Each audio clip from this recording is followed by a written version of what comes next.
Tudo sobre o esporte brasileiro. Agora, no Arena Brasil. Pamela, como é que você fala lá no Instagram? Você vai falar aqui ou você vai deixar pra lá? Alô, Brasil! E hoje participação especial para vocês. É verdade. Hoje terça, né? Terçou, mas já estamos com Pamela Maranhão. É isso. É verdade. Está ansiedade para ter Pamela Maranhão aqui. Você quer ser dispensada amanhã em compensação ou não? Ah, não? Nada disso. Muito bem, Brasil! Estaremos aqui também amanhã. Pamela, vamos falar de Altos. O Altos está apresentando o seu time já para a temporada 2022. É o time da Série C, Copa do Nordeste e Campeonato Piauiense? E Copa do Brasil, né? Lembrando, Brasil. Né? Primeiro semestre bem movimentado, são 3 competições. Campeonato Piauiense que já começa no dia 15 de janeiro.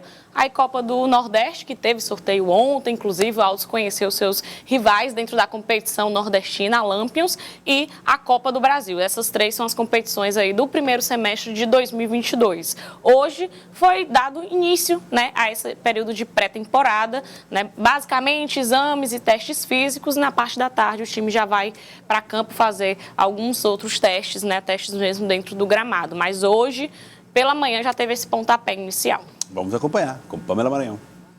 Foi dado o start nas atividades para o Altos 2022. E o que não faltam por aqui são novas caras. A primeira delas é do próprio comandante, Evandro Guimarães, que chega com um discurso humilde, mas ciente de que começa um trabalho repleto de responsabilidades. Com todas nossas competições aí que nós vamos encarar, nós temos que ter muita concentração, muito trabalho e entendemos que precisamos de nos organizar também, né, para isso e esperamos fazer uma boa competição. Nós organizamos, pretendemos fazer aí uns 3 jogo treino, né, jogos amistosos.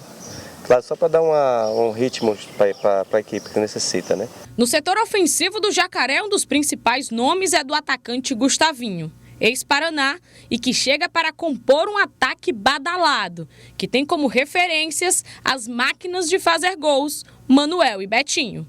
E até por isso, a responsabilidade aumenta. A gente que é atacante, a gente sempre vai ter grandes amigos e concorrentes, né, na posição, mas é uma briga sadia, com certeza, e a gente chega para agregar, né, e a intenção é fazer com que o Altos, né, se dê bem, né, e possivelmente a gente também vai herdar isso. Nesse primeiro momento aqui no Altos, apenas testes físicos, e o time se apresentou com algumas ausências. O atacante Manuel e o meia Douglas Lima, que estavam disputando Série B e Série C respectivamente.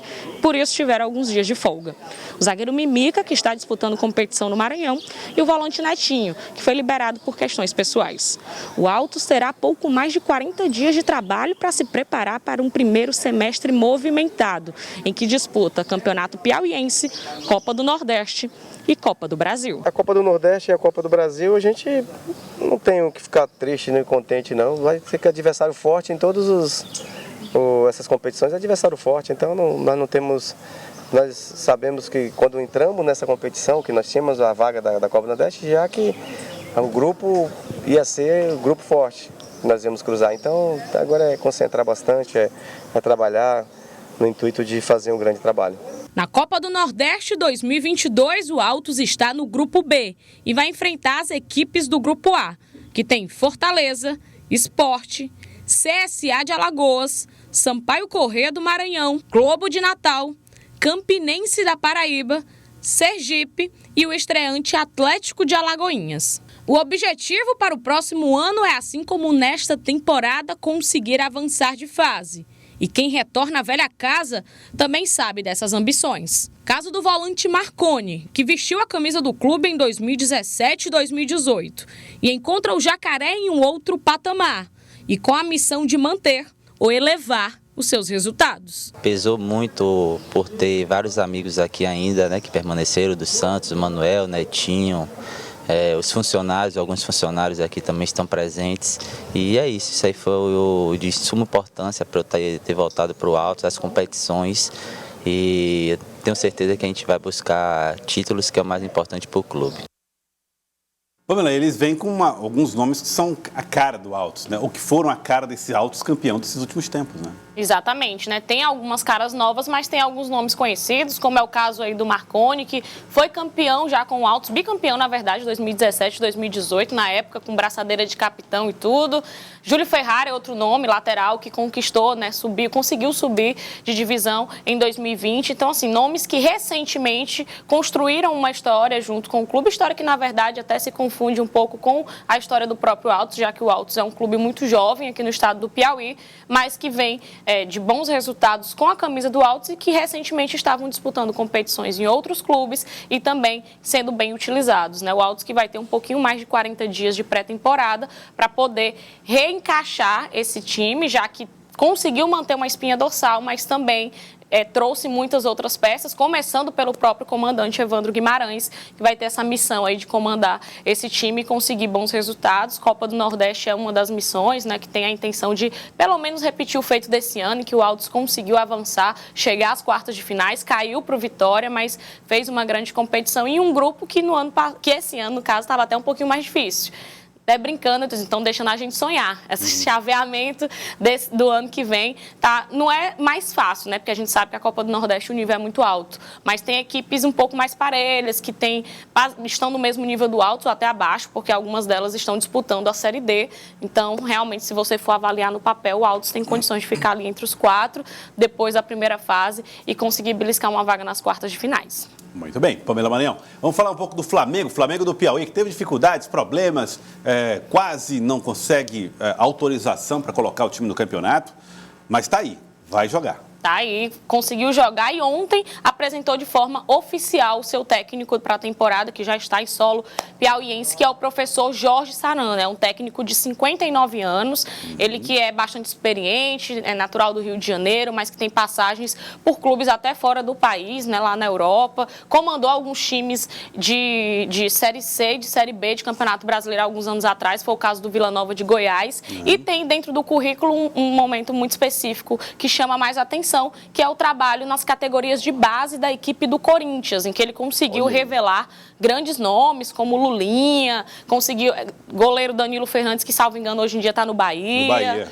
Então, assim, ele realmente tem um trabalho muito interessante com categoria de base, com a categoria sub-17 e sub-20, né? Passou bastante tempo lá pelo Corinthians e falou, inclusive, na coletiva, que pretende trazer um pouco disso para cá, né? Trazer atletas jovens, mas com um pouco já de rodagem, em especial na região de São Paulo, região paulista, que ele conhece esses jogadores e são algumas peças que devem desembarcar nessa equipe do Flamengo. O Flamengo que vai usar o CT do Piauí como casa durante esse período de pré-temporada. Pretende começar suas atividades no dia 15, próxima quarta-feira. Não quis revelar nomes, né, com relação a contratações, porque diz que ainda está muito no acordo verbal, mas que já tem 16 nomes contratados. Olha. E o que a diretoria adiantou para a gente é que vai ter um medalhão.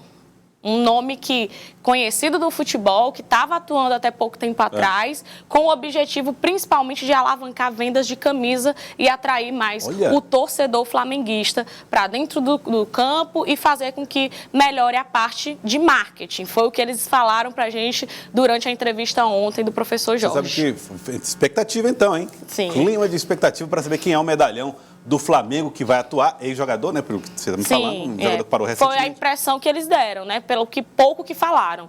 Que é um jogador que parou recentemente, que ainda tem condição de jogar. Você está falando do Jardel aqui. Não é o Jardel, né? O Jardel teve uma passagem. Jardel, o retorno, não é possível, não. Esse não parou há pouco tempo. Não parou há pouco tempo. Agora, tem um medalhão que jogou, que inclusive ficou no Flamengo do Piauí. Será que é ele? Jogou nas categorias de base, Elivaldo Barbosa. Seria Elivaldo? Se for, a gente vai descobrir o furo já, que nós vamos já perto. O Elivaldo conte logo, que eu quero saber. Eu acho que não é o Elivaldo, não, porque você falou que é um jogador que parou e o Elivaldo ainda está em atividade. É verdade. Se for avaliar por esse critério... Deve ser, então, algum outro jogador. Deve ser outro. Que já parou. Outro nome. Dúvida do telespectador agora no telão, tá? 999-10-0066. Vamos lá. Você tá igual o professor de cursinho, hein? Tirando dúvidas das pessoas que não. Vamos lá. Vamos lá. Olha só, meu caro Joel, veja o que o Grêmio precisa para ser rebaixado. Para não ser rebaixado. Precisa ganhar do Atlético Mineiro. Sim. Não pode empatar. Não pode haver empate entre Juventude e Corinthians, nem entre Fortaleza e Bahia. E nem vitória de Juventude ou do Bahia. Se um dos dois vencerem, o Grêmio está na segunda divisão. É isso. Assim, enxugando, para ficar mais sucinto, tem que ganhar do Atlético, campeão, né? Vale a gente lembrar, para quem não está lembrando. Atlético campeão. E não pode ter vitória de Juventude Bahia. Não pode ter, tem que ter derrota de do Juventude Bahia, entendeu? É basicamente isso.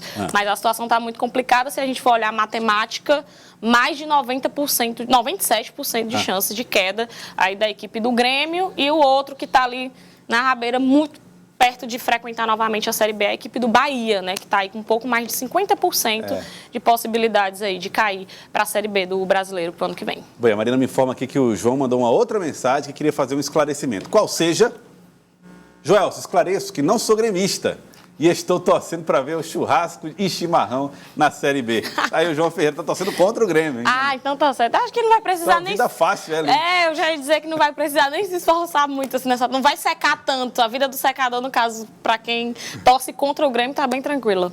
Essa vida aí tá facílima, essa vida de secador do Grêmio aí, né? Tá demais. Pamela, um abraço para você. Um abraço. Até a próxima. Até. No caso, até amanhã. Até amanhã. Um abraço, Pamela Maranhão, Arena Brasil. Tudo sobre o esporte brasileiro, agora no Arena Brasil.